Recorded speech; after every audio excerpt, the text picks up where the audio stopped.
Man,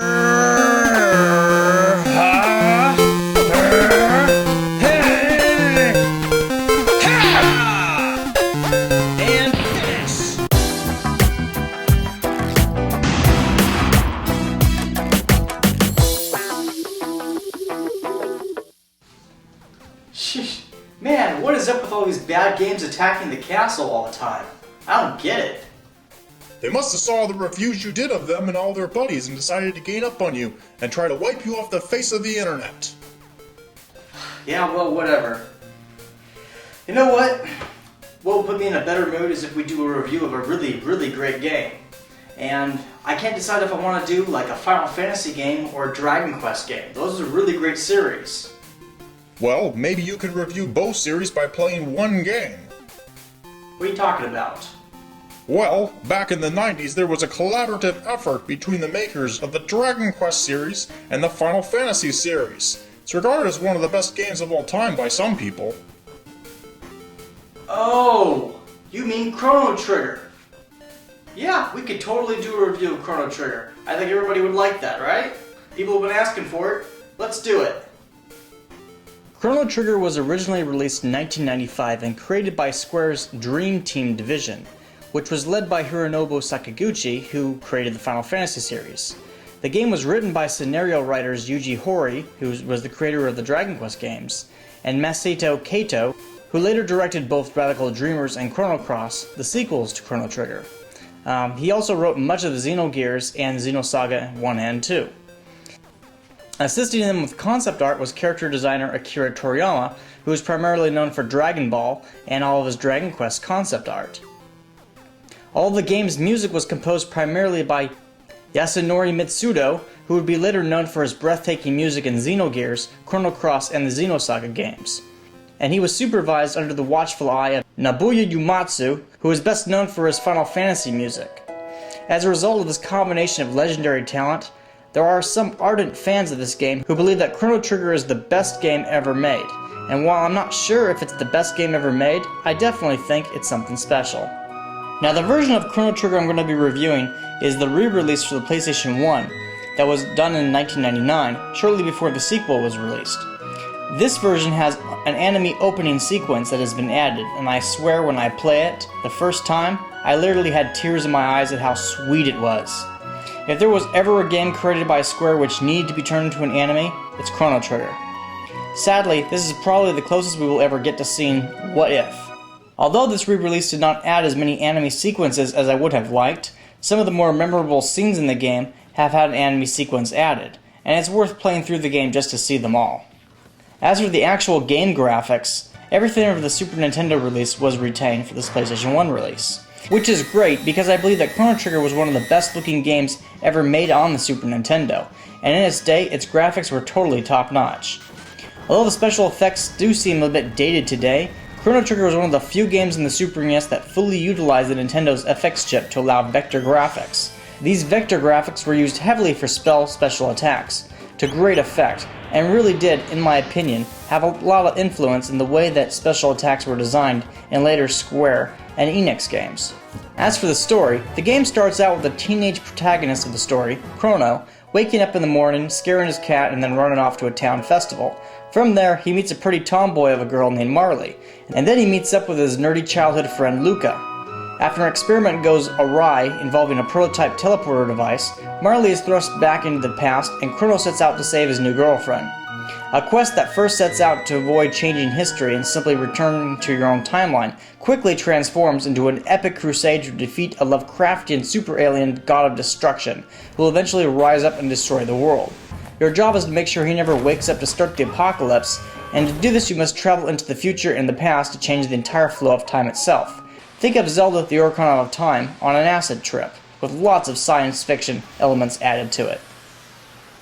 An above-average story with very memorable characters, Chrono Trigger deals with complicated moral issues like genocide, racism, human-like artificial intelligence, and fighting against destiny without patronizing the player. Many of the quests simply revolve around trying to help one of your party members deal with one of their deeply rooted problems, or in the case of Magus, save them from being consumed by their own hatred. That said, there are a few plot holes you have to ignore. For example, how does Luca, a girl born in 1000 AD, just happen to know what computers and robots are? I don't think Thomas Edison, who practically invented electricity, would know how to operate a computer or fix a robot if he lived to see one, but Luca could figure out how to repair and operate them within minutes. This is a little bit unbelievable. Anyway, throughout the course of the story, you'll travel to the prehistoric era to fight alongside cavemen, take part in a war against an evil wizard, free and enslave people from their utopian masters, and journey into the future to bring light to a dark era that might not even occur if you succeed in your ultimate quest of defeating Lavos, the super crazy whatever meteor god. An interesting aspect of a story is that what you choose to do in the game really does come into play later on, as what you do in the past directly impacts what happens in the future. This is most evident with the alternate endings, for at what stage of the game you choose to confront the final boss will determine the future of your world. That said, in order to advance in the story, you generally need to do some time traveling to influence the past or future by either speaking to someone, defeating someone, or bringing some event item which only existed in one era into another era in order to complete the quest. Now this is somewhat of a spoiler, but the merits of Chrono Trigger really cannot be fully discussed without saying so. As part of the storyline, the main character will die in the first encounter with the final boss. I can't speak for every gamer, but this event triggered deep emotions inside me, and as the point of the story I really felt something for the characters and had a personal interest in seeing Lavos defeated. I mean, really, how dare he kill the hero of the story? The hero of the story, your character's avatar, they kills him. And the way Crono sacrificed himself to defend his friends was truly heroic. Of course, Crono can be resurrected later on in the story if you want, but even those series events are very emotionally touching. But it's also worthy to note that Chrono Trigger is the kind of game that where even if the main character is dead, you can still beat the game without the revival of the central protagonist. The player is left with the decision whether or not to go on the side quest of reviving the fallen hero or not, and this is just one example of how non-linear the story is. As for the combat system, Chrono Trigger's battle engine relies heavily on the active time battle system developed for use in Final Fantasy IV, but really takes advantage of it in a way no other game produced by Square ever has.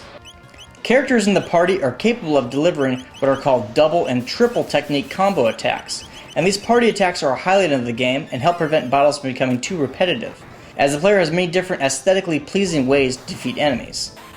The battle engine is actually rather unique. Having no random battles, each encounter is usually initiated when the party confronts enemies on screen. The party members then quickly separate and surround the enemy right there on the screen. Unlike many games of the day, Chrono Trigger doesn't transition to a special battle screen. Instead, the game loads the battle screen over the field the characters met the enemy on. From my understanding, it was so difficult to script this battle engine because every fight had to be tailor-made for that specific battle, that Square has never tried to replicate this system ever again, and nor has anybody else that I know of.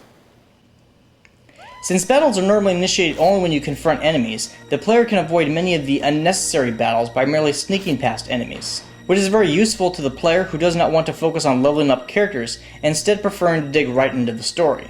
Now, Chrono Trigger only requires about 20 hours to complete, but the game does offer multiple endings, and by making a New Game Plus, you're able to start the game with all the levels, items, and techniques your party had gained in your previous game. This helps you unlock the alternate endings and bonus features that were packed into the PlayStation re-release, as well as the later DS release. Now, on the subject of the game's music, I am not kidding when I say that despite being so old, Square still makes a lot of money off the soundtrack to this game. The music is some of the most memorable you'll ever find in any video game, ever. I believe one of the primary reasons this game is so beloved is because of the music that was composed for it. Every situation has appropriate music for setting the proper mood, and it really helps to pull you into the story on an emotional level. In closing, Chrono Trigger is one of my favorite games of all time, and I think should be required playing for anybody who really loves computer RPGs, because it really has a lot of really wonderful aspects to it. When I want to introduce someone to the genre, I always encourage them to try Chrono Trigger first.